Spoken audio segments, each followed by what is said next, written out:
The autumn rain fell steadily outside Harrison Manor, the sprawling estate that had been in my family for 3 generations. I sat in my father's study, watching droplets trace patterns down the leaded glass windows while my brothers, James and William, argued over who would get which piece of the family fortune. "The summer house in Martha's Vineyard is obviously mine," James declared, running his hand through his expertly styled hair. At 35, he was the eldest and had always assumed he'd inherit the lion's share. William, younger by 2 years, scoffed. "You barely visit. I'm there every season with my family." I remained silent, fingers tracing the worn leather of Dad's old chair. At 28, I was the youngest, and in their eyes, the least worthy. Elizabeth Harrison, the daughter who'd chosen to study business instead of law or medicine, who'd moved away to find herself instead of staying to learn the family business. If they only knew. "Lizzie," James turned to me with his condescending smile, "you can have the cottage in Vermont. It's quaint, perfect for your lifestyle." The cottage in Vermont was the smallest of our family properties, worth maybe a fraction of the main estate. I bit back a smile, remembering the conversation I'd had with Dad 3 years ago in this very room. Mrs. Collins, our family lawyer's assistant, interrupted from the doorway. "The video conference is ready." I checked my watch. 2:55 p.m. Right on schedule. The massive screen on the study wall flickered to life, revealing Margaret Collins, our family's lawyer for the past 20 years. Her silver hair was perfectly coiffed, her expression professionally neutral. "Good afternoon, Harrison family," she began. "As you know, we're here to discuss the distribution of your father's estate following his passing last month. Dad's death had been peaceful, in his sleep, they said. The last time I'd seen him, just a week before, he'd winked at me over dinner. Our secret safe between us. Now," Margaret continued, "I understand you've all had a chance to review the preliminary documents I sent last week." James nodded eagerly. "Yes, and I have some questions about the distribution percentages." "Actually," Margaret interrupted, "those documents were merely procedural. Your father left very specific instructions about how this meeting should proceed." William frowned. "What do you mean?" "The will is straightforward. The estate is to be divided between his children." "That's partially correct." Margaret shuffled some papers. "But first, we need to address the matter of Harrison Global Enterprises." Ah, here it came. I sat up straighter, watching my brother's reactions. "What about the company?" James demanded. As the eldest, I naturally assume. "Harrison Global Enterprises," Margaret cut in, "was sold 3 years ago." The silence in the room was deafening. I could hear the grandfather clock ticking in the hallway, counting down the moments until their world shattered. "Sold?" William's voice cracked. "That's impossible." "To whom?" "To Phoenix Capital Partners," Margaret replied, then paused deliberately. "Specifically to their CEO." James laughed, but it had hysterical edge. "This is absurd. Phoenix Capital, I've never even heard of them. Dad would never sell to strangers." "You're right," I said quietly, speaking for the first time. "He wouldn't." Both brothers turned to stare at me. I reached into my bag and pulled out a thick folder, placing it carefully on Dad's mahogany desk. "Phoenix Capital Partners was founded 4 years ago," I explained, my voice steady. "It's a private investment firm specializing in corporate restructuring and long-term wealth management, and I'm the CEO. The security cameras Dad had installed years ago would have captured their expressions perfectly. James's face draining of color, William's jaw dropping open. "You?" William whispered. "But you were traveling, starting your own business, you said." "I was," I confirmed. "Phoenix Capital was my startup. Dad was my first investor." James lunged for the folder, fingers trembling as he flipped through the documents. Sale agreements, transfer papers, board meeting minutes, all signed and notarized, all completely legal. "This is a joke," he sputtered. "Dad would never. You couldn't possibly." "Your sister," Margaret interjected, "spent 2 years proving herself to your father. She presented a comprehensive plan to modernize Harrison Global Enterprises and expand into new markets. While you two were fighting over corner offices, Elizabeth was learning every aspect of the business." I remembered those long nights with Dad, poring over financials, discussing strategy, proving I had the vision and capability to take our family legacy forward. He'd seen what my brothers never had, that my time away hadn't been aimless wandering, but careful preparation. "The company holdings," Margaret continued, "including all subsidiary businesses, real estate portfolios, and investment accounts, were legally transferred to Phoenix Capital Partners in 2020. Your father remained as chairman emeritus until his passing, but operational control has been with Elizabeth for the past 3 years." William collapsed into a chair. "But the estate? The properties?" I opened my laptop, pulling up the relevant documents. "The manor, the summer house, the properties in Europe, they're all owned by Harrison Global Enterprises, which means they belong to you," James finished, his voice hollow. "To Phoenix Capital," I corrected. "Dad and I restructured everything. More efficient for tax purposes, you see." The rain had stopped outside, weak sunlight breaking through the clouds. Somewhere in the house, the housekeeper was probably preparing afternoon tea, just as she had every day for the past 30 years. But in this room, the world had tilted on its axis. "Why?" William asked. "Why the secrecy? Why not tell us?" I met his eyes steadily. "Would you have accepted it? Working for your little sister? Taking direction from the one you always saw as the family disappointment?" James stood up abruptly, his chair scraping against the hardwood floor. "This isn't over. We'll contest it." "The will." "Actually," Margaret interrupted again, "we should discuss the will now, because your father left some very interesting conditions regarding your continued involvement with the company." I sat back, watching my brothers' faces. They had no idea that this was just the beginning. Dad's real surprise was still to come, and I had front row seats to watch it unfold. The security cameras whirred quietly in their corners, recording every moment of this historic family meeting. Dad had insisted on keeping the footage for posterity, he'd said with that familiar twinkle in his eye. I touched the old leather of his chair again, feeling closer to him than ever. "Ready when you are, Margaret," I said calmly. "Let's tell them about Phase 2. Margaret adjusted her glasses and looked directly at my brothers through the video screen. "Phase 2 of your father's plan involves a rather unique arrangement for your continued involvement with Harrison Global Enterprises." James was still standing, his perfectly tailored suit now wrinkled from nervous fidgeting. "We don't need arrangements. This is our birthright." "Actually," I interjected, pulling up another document on my laptop, "you both signed away those rights 3 years ago." "What?" William leaned forward. "We never signed anything." I turned my laptop around. "Remember that stack of quarterly reports Dad had you sign? The ones you never bothered to read?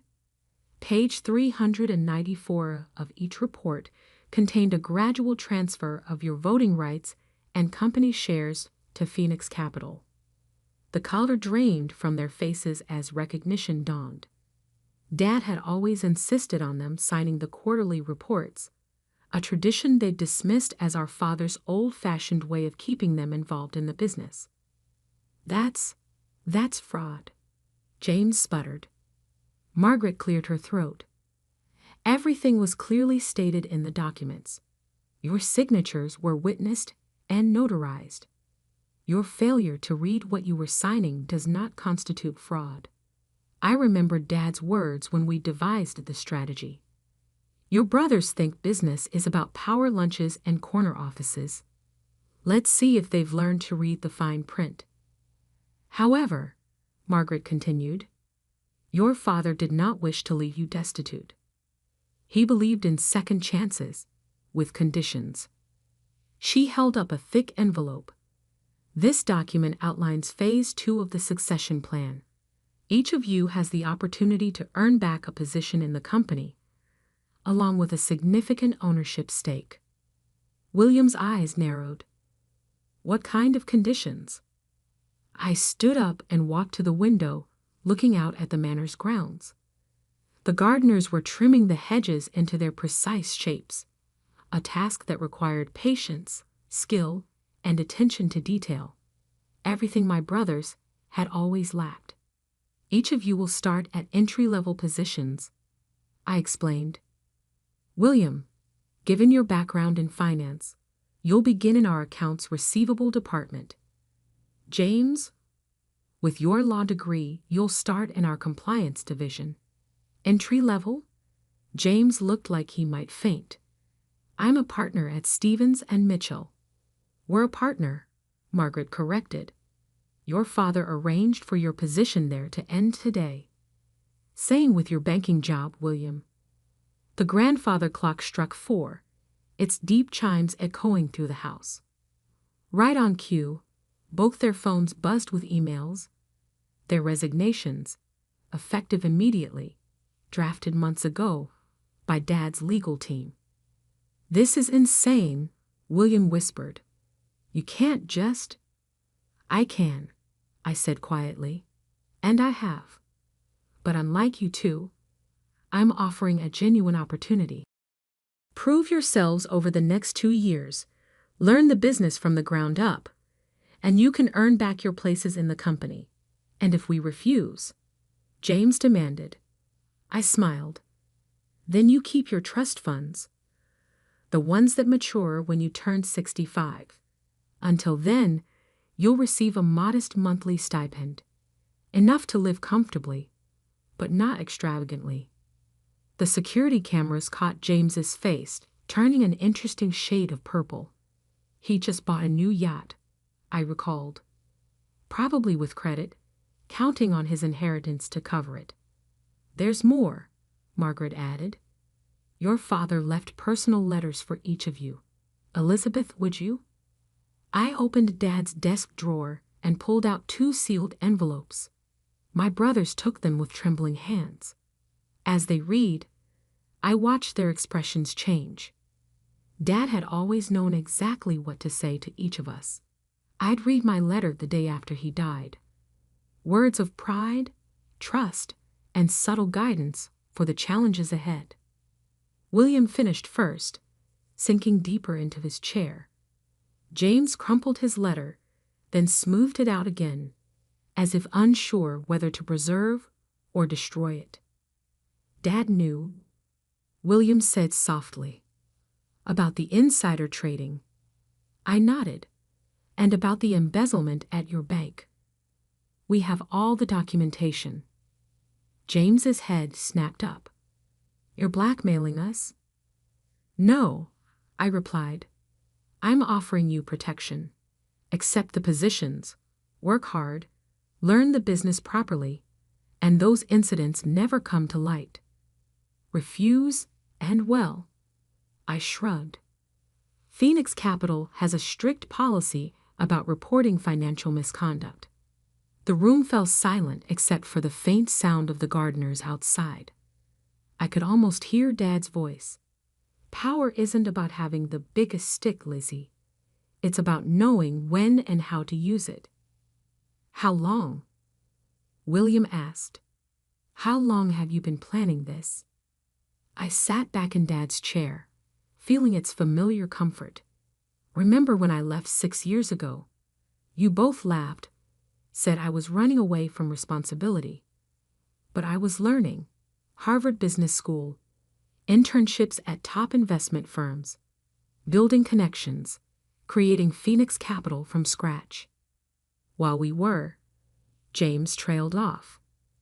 While you were coasting on the family name, I finished.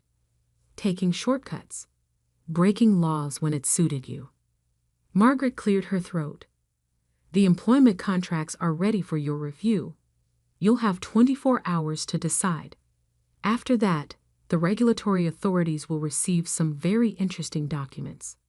And if we prove ourselves, William asked, after 2 years? I opened another file on my laptop. Then you each receive 20% of the company's shares. I retain controlling interest, but you'll have real power, real responsibility. Earned, not inherited. Why? James's voice was barely a whisper. Why go through all this? Because Dad believed in legacy, I answered. Not just money and property, but values, ethics, real business acumen. He wanted his children to be worthy of the Harrison name, not just entitled to it. I stood up, gathering my things. You have 24 hours. The contracts are with Margaret. I suggest you read them carefully this time. As I walked toward the door, William called out, Where are you going? To the office. Unlike some people, I actually work for a living. I paused at the threshold. Oh, and James, call the yacht broker. You're going to need that money for rent.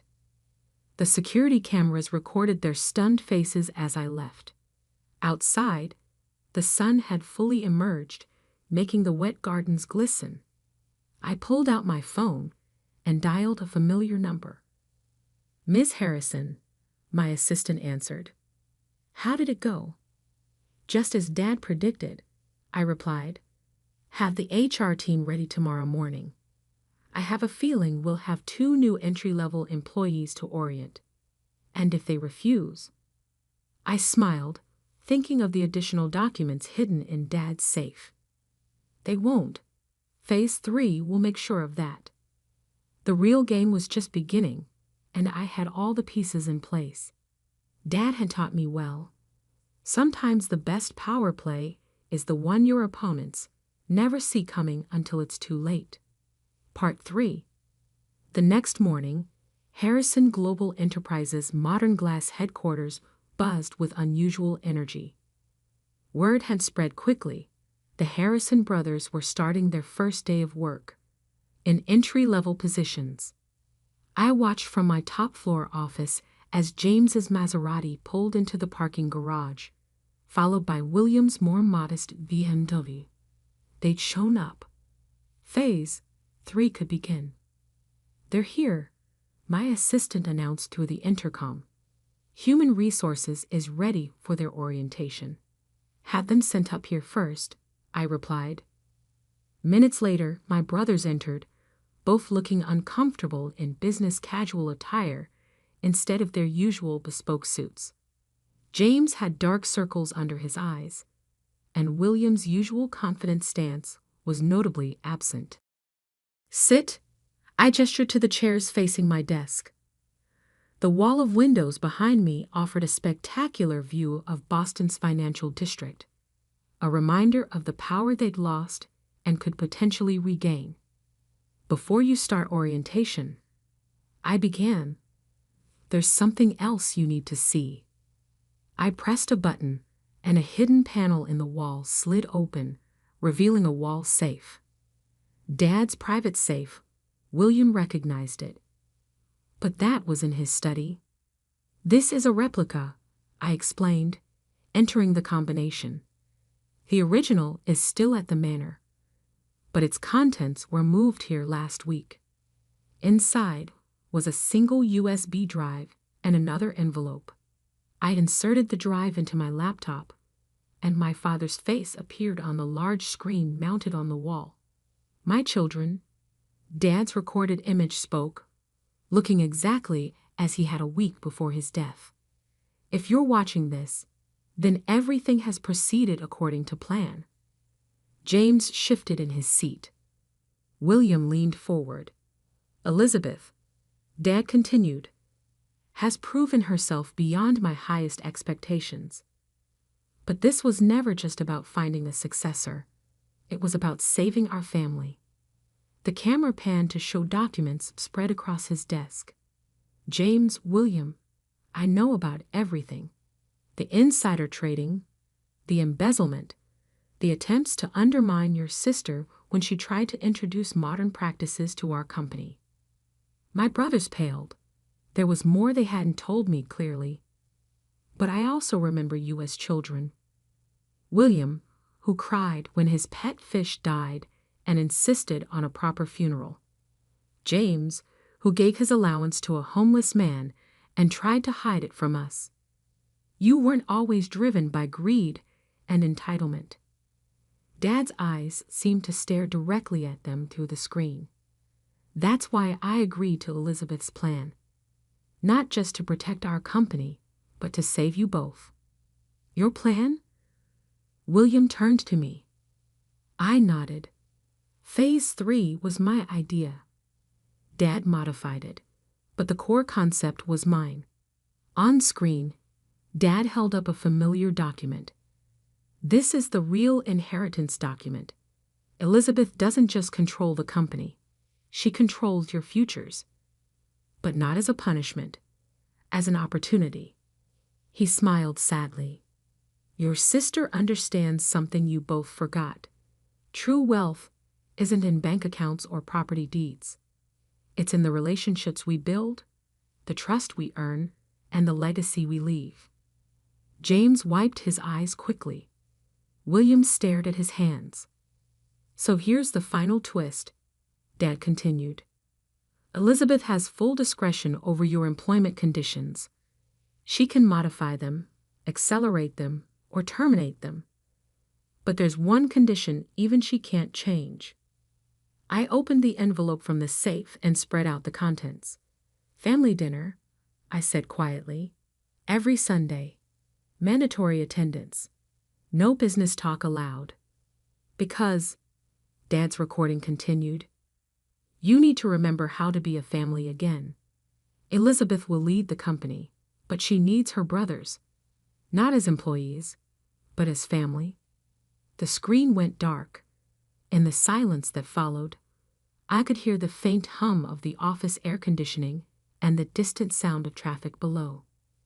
"There's more," I said, pulling out final documents. "If you successfully complete 1 year, not 2, of genuine effort in your positions, you'll each receive 15% of company shares. Another 10% will be held in trust for your children." "Our children?" William looked confused. "Your future children," I clarified. Dad believed in planning ahead, way ahead. James stood up and walked to the window, his reflection ghost-like against the bright morning sky. "All this, it was never about punishing us, was it?" "No," I replied. "It was about saving you, saving us, as a family." William joined his brother at the window. "We were horrible to you, Lizzie. All those years." "You were," I agreed. "But you're still my brothers. And Dad believed you could change." "And you?" James turned.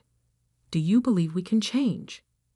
I stood up, joining them at the window. Below, the city was fully awake now. People rushing to their offices, living their lives, pursuing their dreams. "I believe," I said carefully, "that this company needs more than just my vision.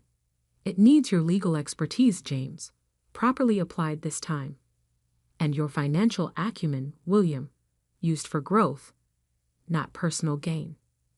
But first, I continued, we need to rebuild trust, starting with Sunday dinner. Where? William asked. The Manor? I smiled. My place. I make a mean lasagna. And I have pictures from my Harvard graduation that you never attended, plus evidence of all your childhood embarrassments that Dad secretly saved. James actually laughed, a real laugh, not his usual condescending chuckle. You're going to hold those over us forever, aren't you? Of course. I am a Harrison, after all. The next few months weren't easy. James struggled with taking orders from younger colleagues. William had to relearn basic accounting practices he'd skipped over in his rush to the top. But slowly, things began to change. Sunday dinners became a genuine time for reconnection. Between mouthfuls of lasagna and embarrassing childhood stories, we rediscovered what it meant to be siblings, not just business rivals. 6 months in, I called them both to my office again. They entered cautiously, but with more confidence than that first day. The board is impressed with your progress, I began, especially the ethics committee. Is this about the shares? William asked. It hasn't been a year yet. No, I smiled. This is about Phase 4. There's a Phase 4? James groaned. Dad's reaching from beyond the grave again. I laughed. Actually, Phase 4 is mine. How would you both feel about joining me in a new venture? Something separate from Harrison Global, but complementary. A chance to build something together as equals. Their faces showed surprise, then interest.